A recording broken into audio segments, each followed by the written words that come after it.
예수 우리 왕이여, 이곳에 오소서. 보좌로 주여 임하사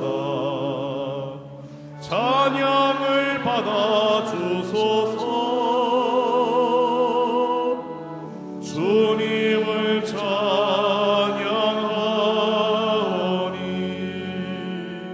주님을 경배하오니 왕이신 예수여 오셔서 좌정하사 다스리소서.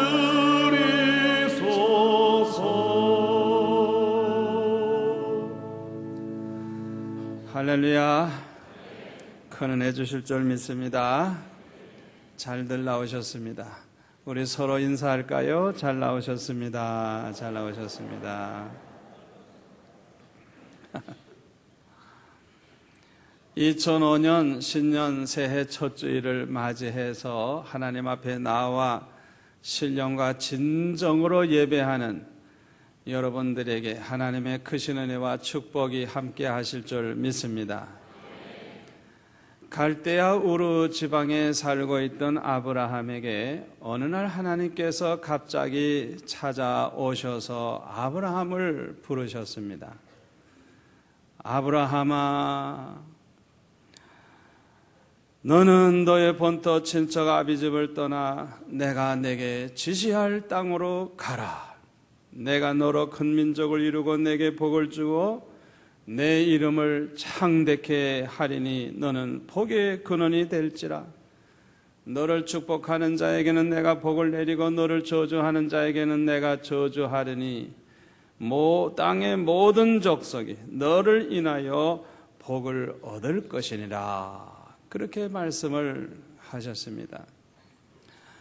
이 말씀은 아브라함에게 대한 하나님의 계획을 보여주는 말씀입니다.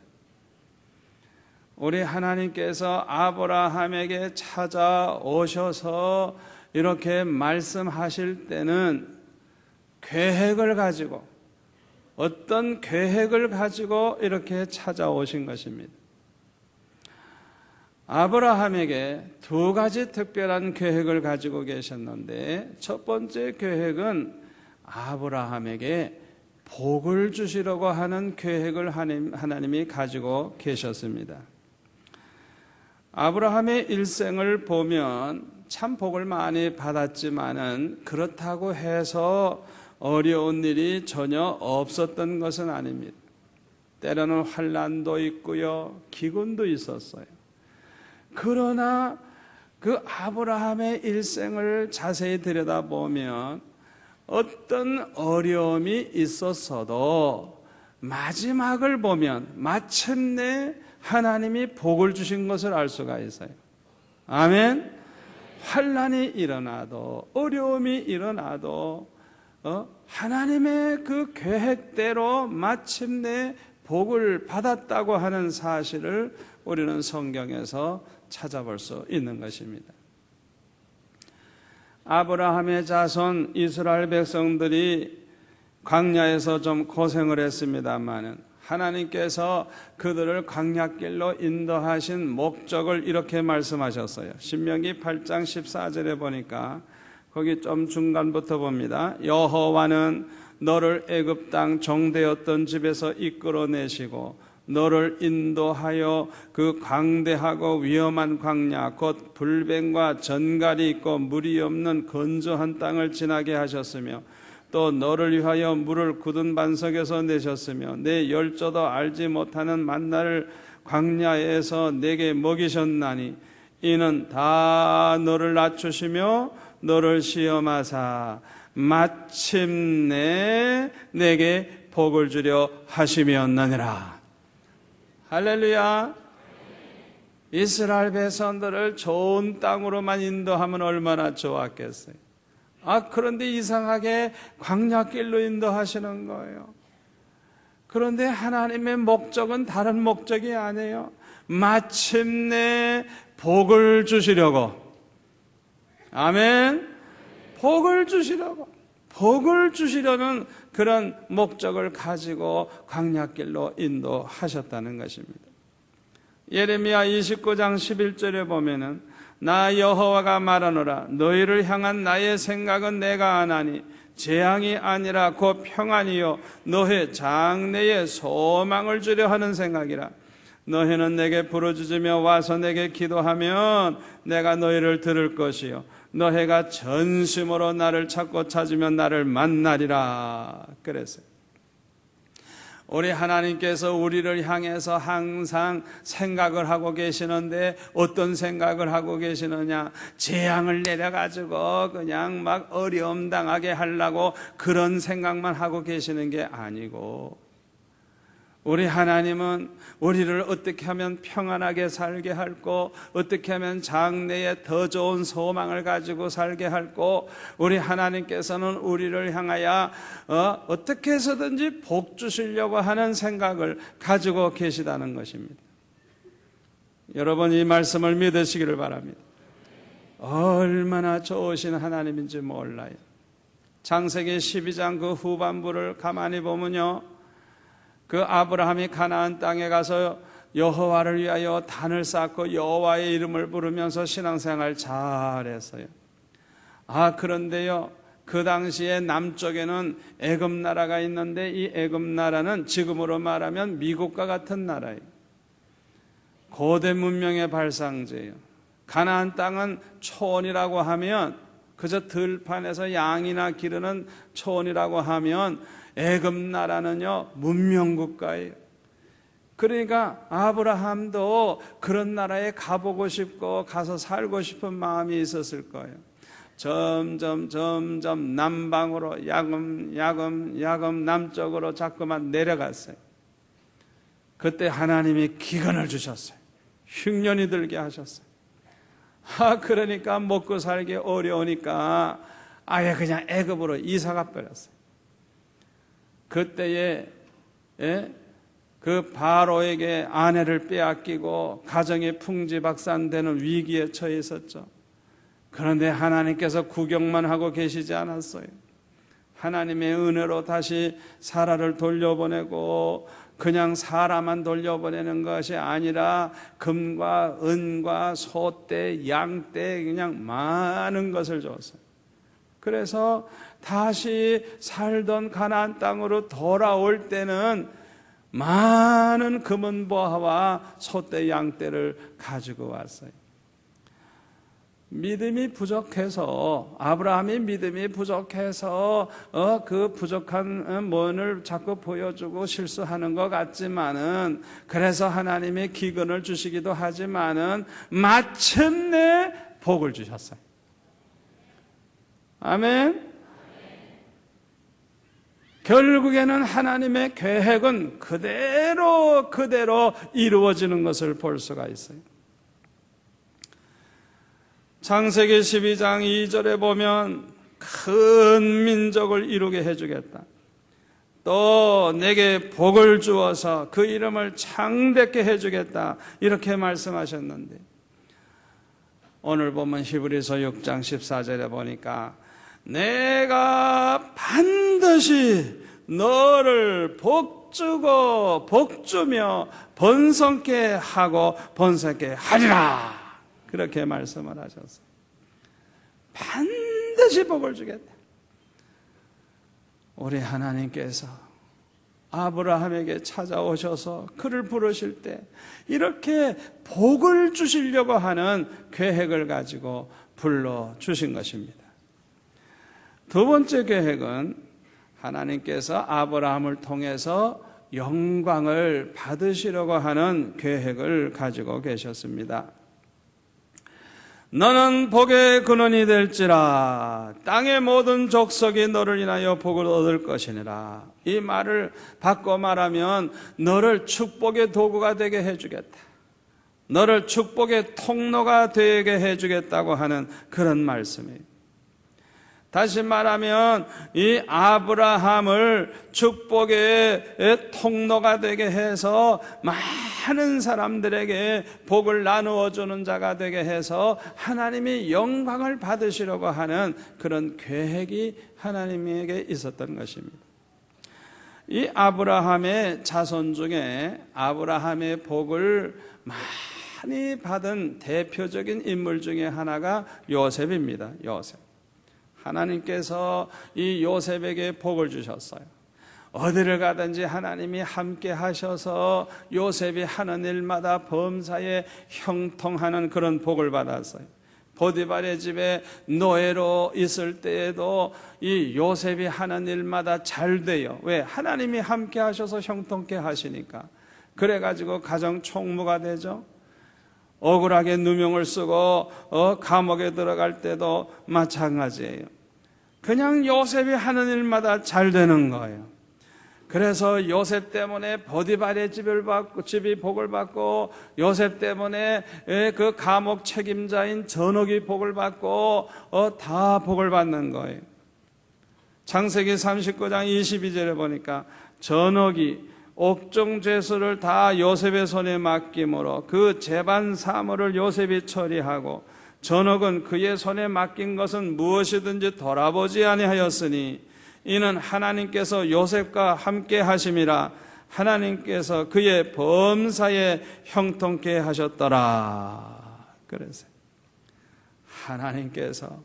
하나님께서 함께 하시니까 모든 게 잘 되는 거예요.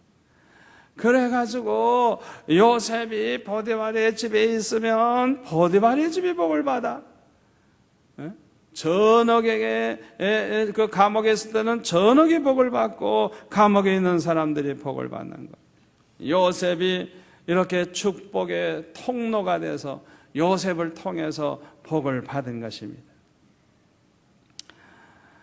또 이 요셉은 꿈 해몽을 통해 가지고 애굽 총리가 되죠.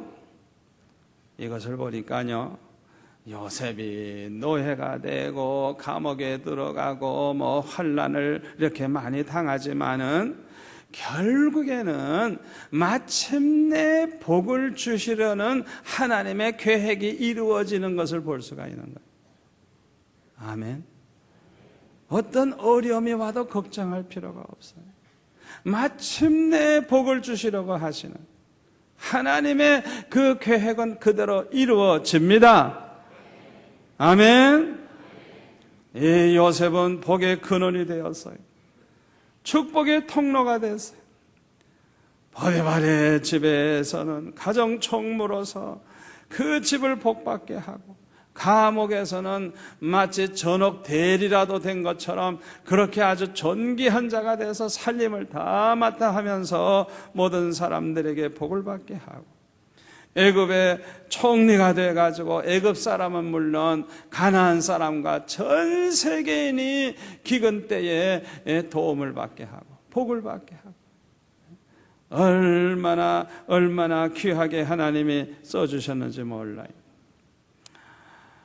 우리 하나님께서 저와 여러분에게 대해서도 이러한 계획을 가지시고 계시다는 걸 믿으시기를 바랍니다. 역대상 4장 10절에 보면요, 야베스라고 하는 사람은 이렇게 기도해서 응답을 받았어요. 주께서 내게 복의 복을 더하사 나의 지경을 넓히시고 주의 손으로 나를 도우사 나로 환난을 벗어나 근심이 없게 하옵소서 하였더니 하나님이 그 구하는 것을 허락하셨더라. 그래서 여기 보면 야베스가 복의 복을 더하여 주옵소서 그렇게 기도했다는 거예요. 그런데 오늘 본문에 보면 하나님은 아브라함에게 축복하실 때 너에게 반드시 복 주고 복을 주리라 이렇게 말씀하셨어요. 우리 하나님은 만복의 근원이십니다. 그러므로 하나님이 복을 주시면 만복을 다 받을 줄로 믿습니다. 그런데요, 우리가 이 복의 복을 더해 주신다고 하는 말씀의 의미를 좀 알아야 돼요. 유대인들이 물론 강조해서 말할 때 이렇게 반복을 합니다. 반복해요. 복 주고 복 주리라, 이렇게 복에 복을 더해 주리라, 이런 식으로 강조를 해요. 그러나 사실은 이 말씀 속에 깊은 뜻이 있어요. 잘 들어보세요. 자, 복에 복을 더했다고 하는 이 말씀 그대로 육신의 복만 받는 게 아니라 육신의 복에 신령한 복을 더하사, 아멘. 현재의 복만 받는 게 아니라 미래의 복까지 더하사, 땅 위의 복만 받는 게 아니라 하늘의 복까지 더하사, 젊어서 받는 복만 받는 게 아니라 노년의 복까지 더하시고, 돈을 많이 버는 복만 받는 게 아니라 돈을 선하게 잘 쓰는 복까지 더하시는 이런 복을 받으시기를 축원합니다. 여러분, 돈을 많이 벌면 뭐해요? 사기꾼에게 날리고, 부도가 나서 날리고, 강도에게 날리고, 도둑놈에게 빼앗기고, 그러면 그 불행한 거예요. 쌓아놓기만 하면 또 뭐해요? 쓰지도 못하고 죽는데.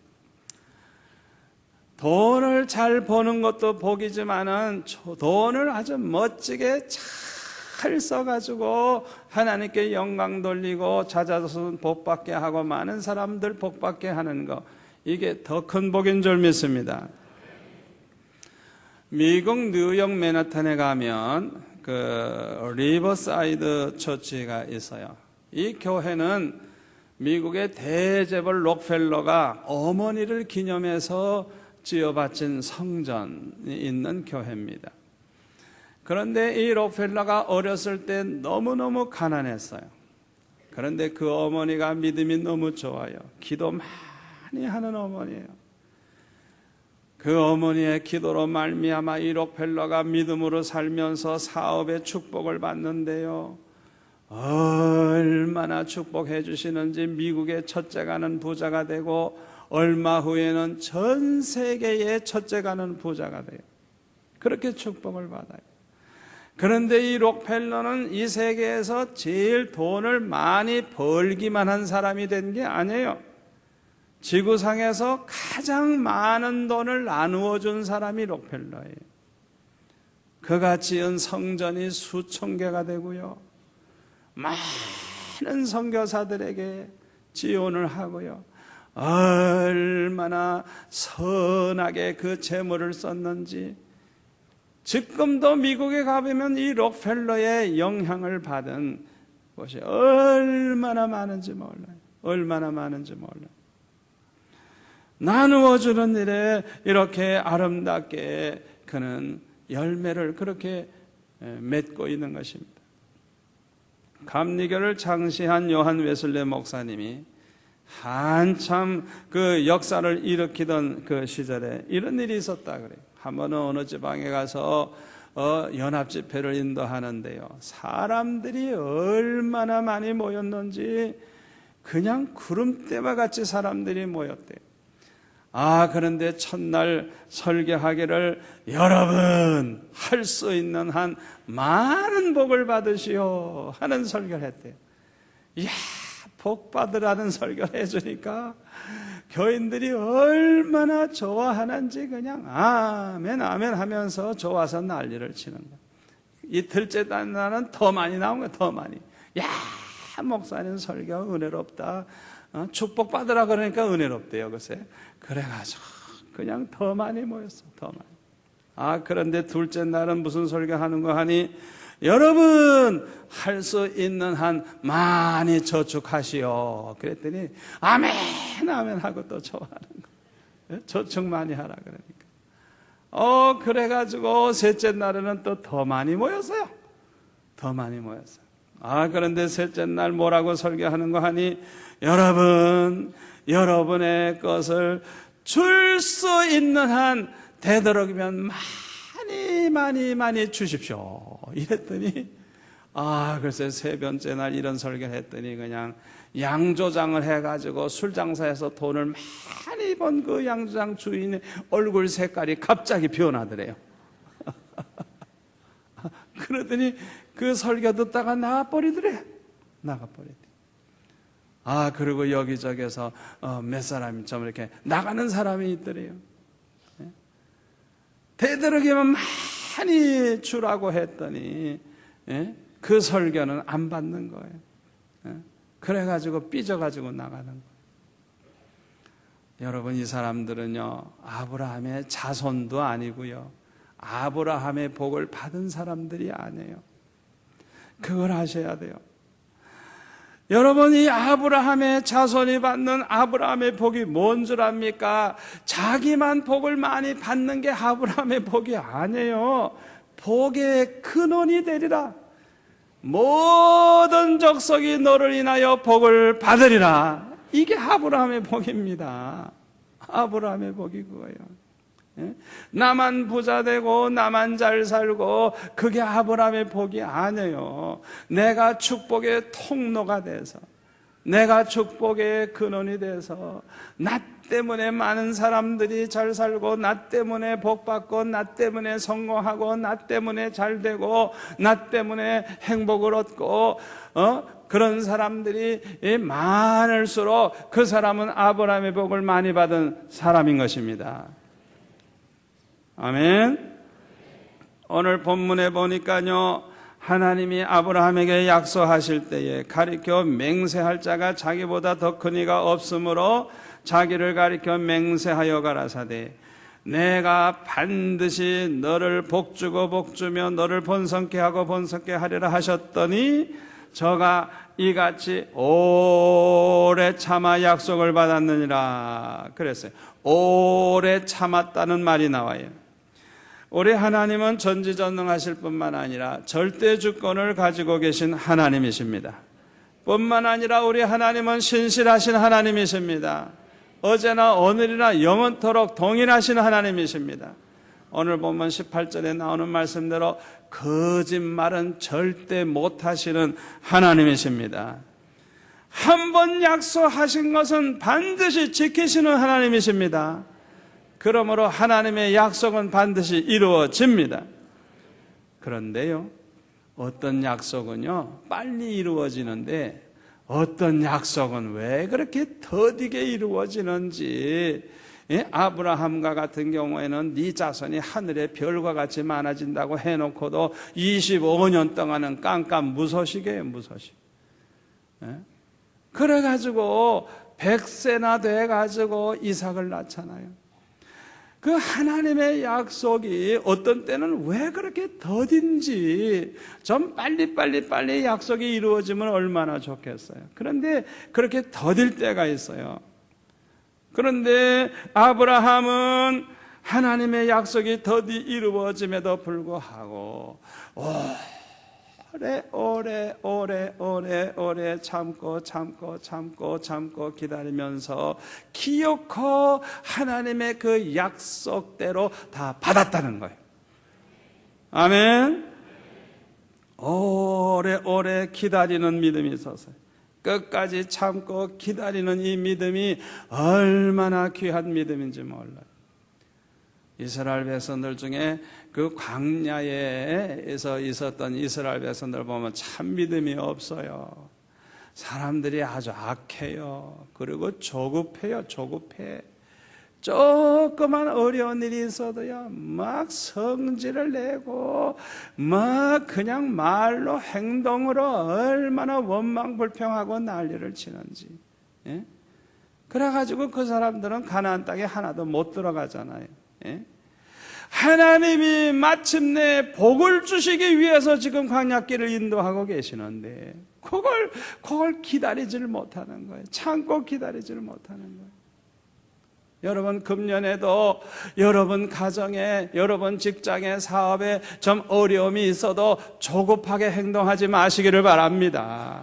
참지 못하고 그냥 성질내고 화를 내고 난리를 치지 마세요. 아브라함처럼 오래 기다리고 참을 줄 아는 그런 믿음을 가지기를 바랍니다. 하나님의 약속은 반드시 이루어집니다. 마침내 복을 주십니다. 복을 주시려고 우리를 계획하고 계시는 하나님인데 결국에는 복을 받아요.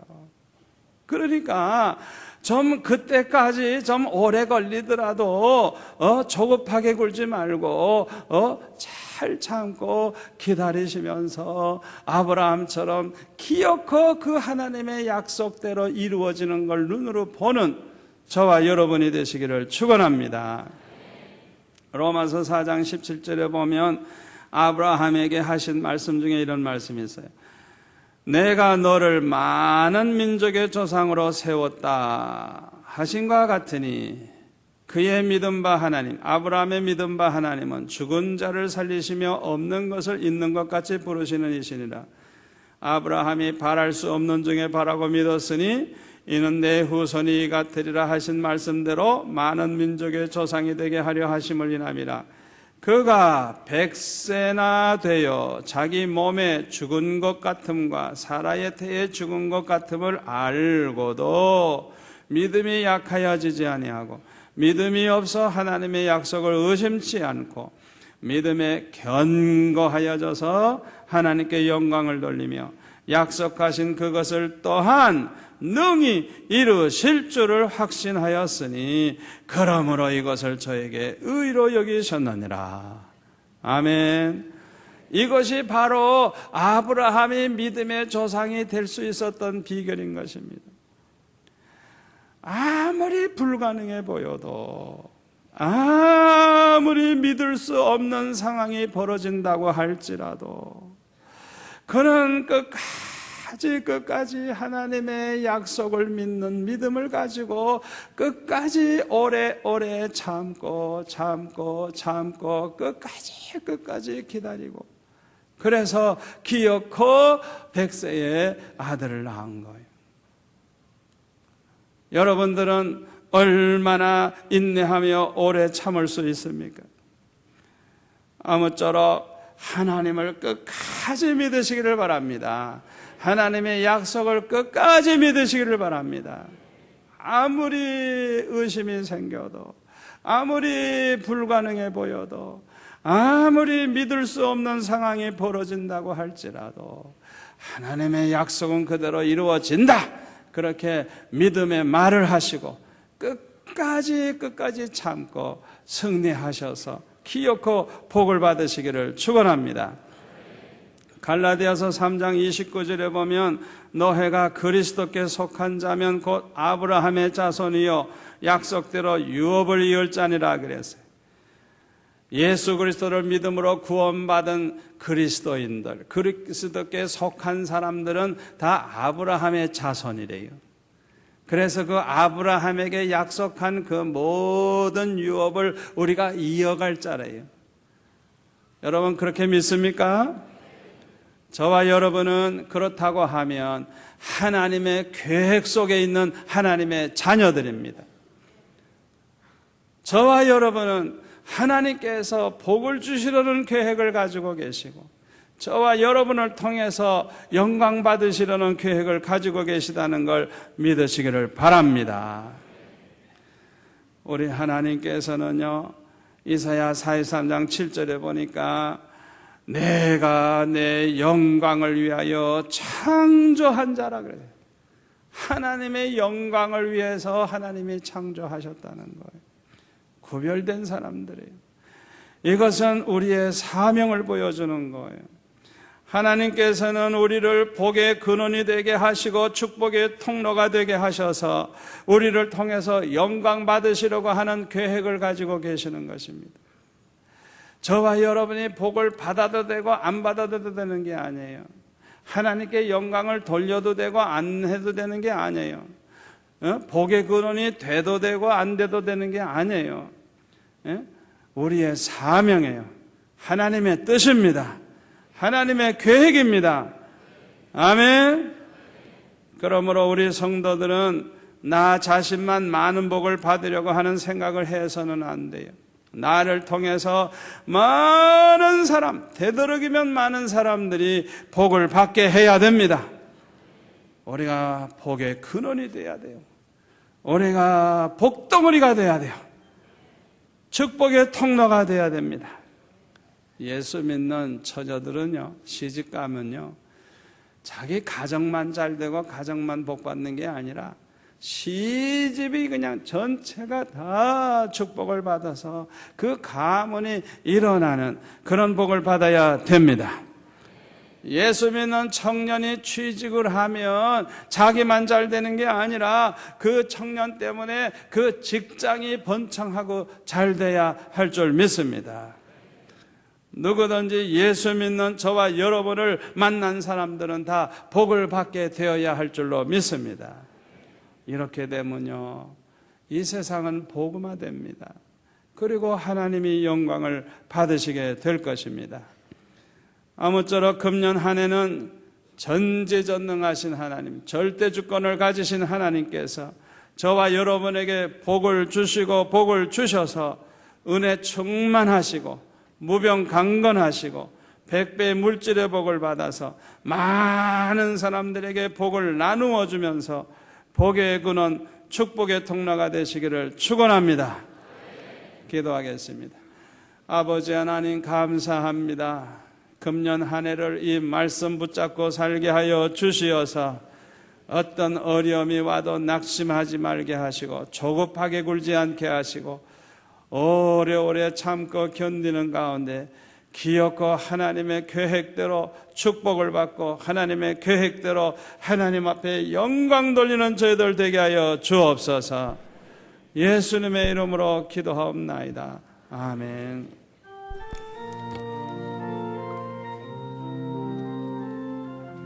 우리 오른손을 들고 함께 찬양하겠습니다.